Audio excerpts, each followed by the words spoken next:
You go down and look at verses 13 through 16, and we see how can you be an example of the believers?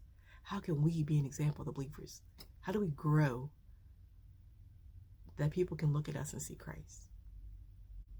Good question. Verses 13 through 16 say, "Till I come, give attendance to reading, to exhortation, to doctrine. Neglect not the gift that is in thee, which was given thee by prophecy with the laying on of the hands of the presbytery. Meditate upon these things.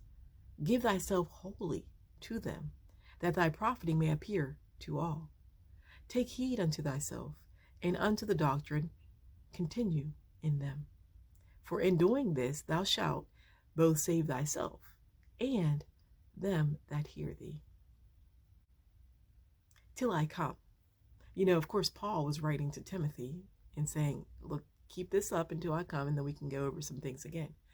But you know what Jesus is saying? Until I come, be about my Father's business.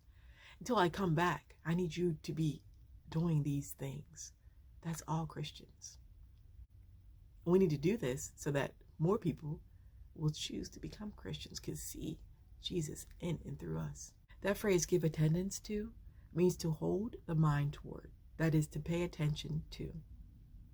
Be cautious about, apply oneself to, or adhere, or stick to. So Jesus says, till I come, stick to these things. Stick to what? Reading. Reading means the act of reading. It comes from the word that means to know again. Again, speaking of, read the Bible, be in the scriptures. Exhortation. That means imploration, solace, comfort. It comes from the word to call over or to invite.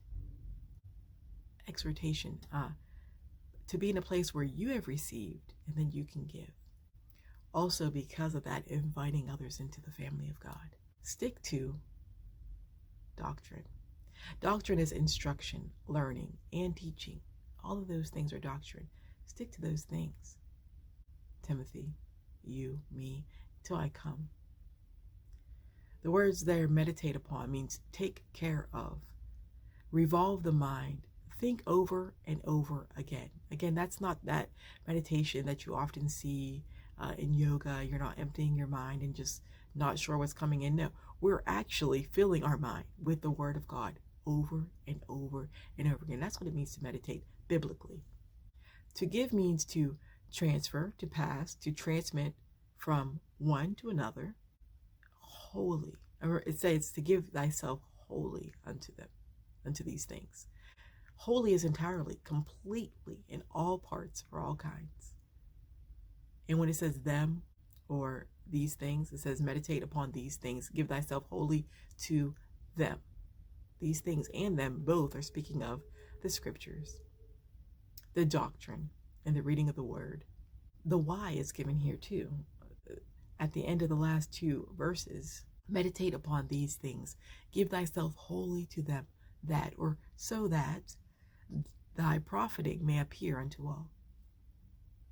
You see, that is the reason why you would meditate on them. It's the reason why you would give yourself wholly to the scriptures,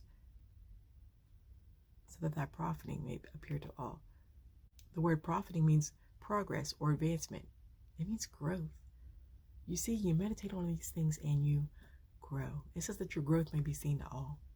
And then at the end of verse 16, it says, for in doing this, thou shalt both save thyself and them that hear thee. This is another outcome from being in the word, that you may save yourself. Now, that's not talking about that initial salvation. First of all, we can't save ourselves, right? And what it's talking about there is that daily salvation, that daily deliverance from ourselves, from our flesh, from sin, from temptation, from the things every day that we can become overwhelmed with. Daily salvation if we're in the Word of God. And not only will we have salvation because we allow God to come into our lives and in our minds and our hearts, but others, they who hear it, will also have deliverance, daily salvation. Perhaps they will have that initial eternal salvation from the Lord. They will finally accept it because they see something in you, because you stayed in the Word of God and you gave yourself to them. You gave yourself to the Word that God can change you and that others can look and see God through you. Is that not an amazing thing?